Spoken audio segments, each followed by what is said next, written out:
The guerrilla soldiers fire their rifles blindly into the jungle.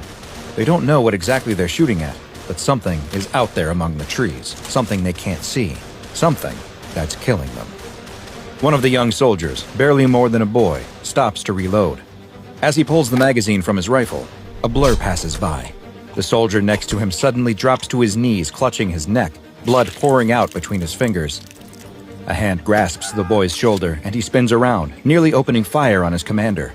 The older man tells him they've got to go, and the boy joins a small group of soldiers who start running through the jungle, trying to get away from whatever this thing is.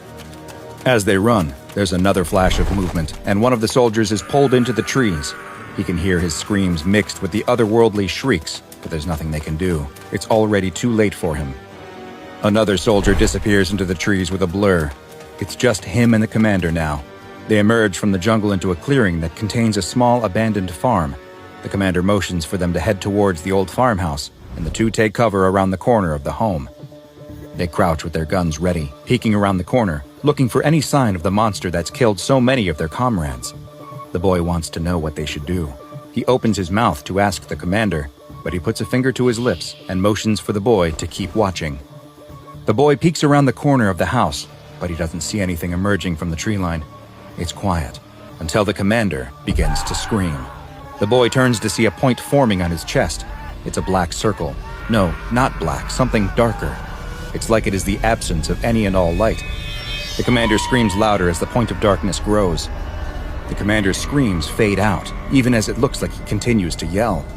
The boy watches as the commander seems to be collapsing in, sucked into the dark orb in his chest. The commander's body folds in on itself, growing smaller and smaller, until it disappears completely into the black hole, which vanishes along with him. The boy doesn't know what he just saw, but he doesn't have time to think, because emerging from the forest is the creature.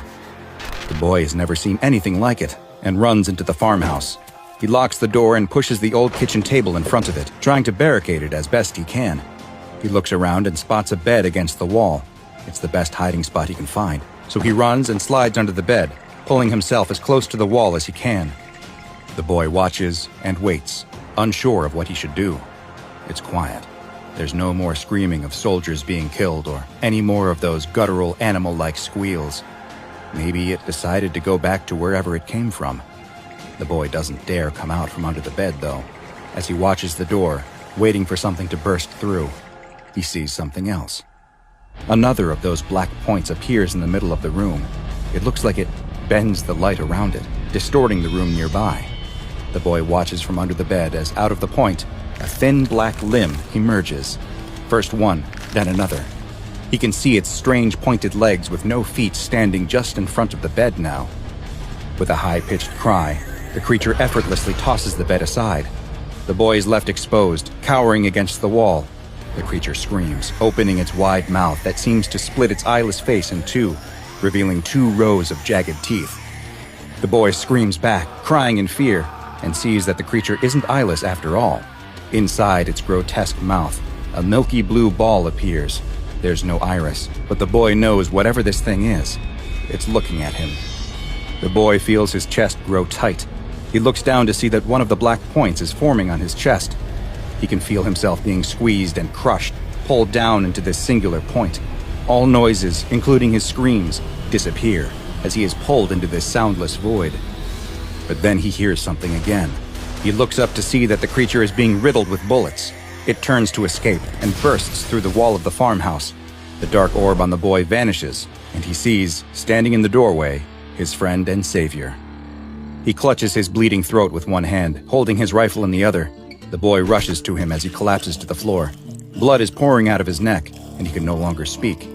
But he dies knowing he saved his young friend. The boy starts to feel very tired, and he sits down next to his dead hero. He's all alone now, his entire group of freedom fighters now wiped out by this demon. The boy feels nauseous and dizzy. He coughs into his hand and looks down to see that it's covered in his own blood. A group of boys run down a jungle path.